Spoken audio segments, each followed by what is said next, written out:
Hey everybody, thank you for tuning back in and checking out Ask a Joker. This is fun for us. You know, every week you hashtag Ask a Joker on Twitter. We search that hashtag, we take your real questions, and we answer them after each episode. So I hope you enjoyed this week's episode. And so let's just get into it right away. Yuri tweeted to us, why is the pool such a good place to shoot challenges and punishments? And you actually cite examples, Yuri. Joe peed in one of the pools. I'm peeing in the pool right now. I had way too many daiquiris. I had to take photos of people. Oh my God, another flash. Great trunks. We've been to pools a lot. I actually had to drink pool water once. I had an infection and a sore throat seconds after that. I do not recommend it. Pool's a good place. It captures a lot of what we try to get on the show, which is people are trying to relax. People don't want to be bothered. It's a place where your personal space can be invaded. It's a place where people are vulnerable. They're with their families. They're in various states of undress. You know, I don't know, it could be hot out, there could be irritating factors. So the pool is really a hotbed of activity. There's a lot of things for us to pick and choose. You know, young people, old people, and whatnot. So I have no doubt that's why they put me in a lifeguard situation this week. It was tough to do, I gotta be honest, especially when you accuse someone of being a bully and they're not bullying. I'm sort of feeling bullied a little bit right now. I'm gonna have to get you out for 5. You're taking me out. For 5 minutes. Are you kidding me? As you saw, they're very passionate.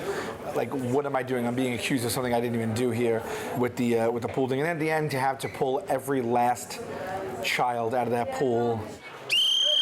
Everybody out if you're gonna bully. Come on, please, get out. I don't know if you guys at home, like, you ever, some people, when they meet us or talk to us, they'll say like, oh, well, you know, I could do that. Or I'd love to try to do that.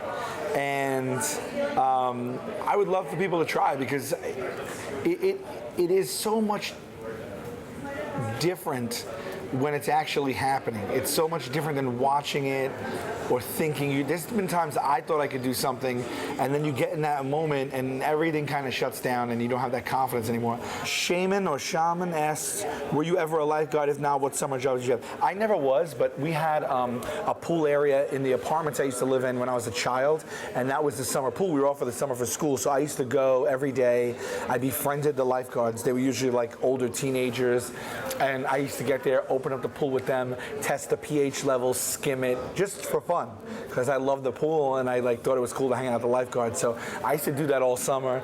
I didn't really have summer jobs. I started working at 14 and I haven't stopped since. And my first job was as a stock boy at a deli, and I worked there for 5 years.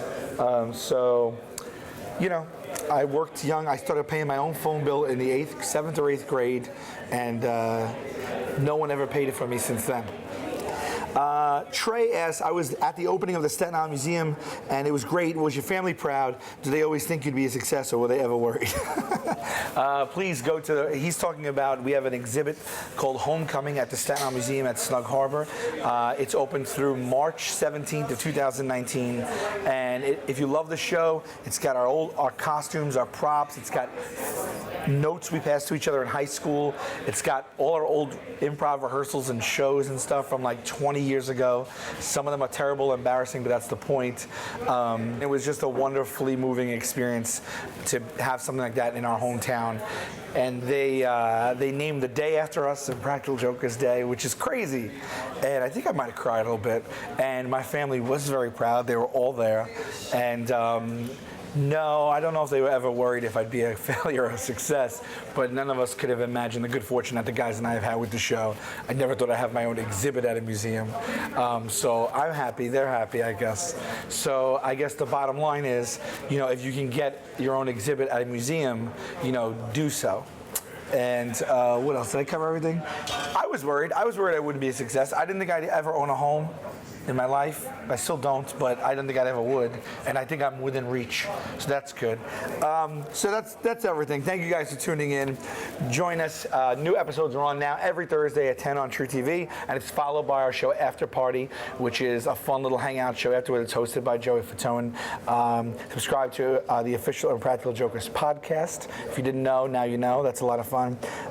Visit the museum, and then come see us on tour. We're on tour right now, brand new. You've never seen it. The Contagious Basketball Tour, coming to a city near you. Our website is being updated all the time, so check back at the10loins.com/tour. Love you guys. Thank you.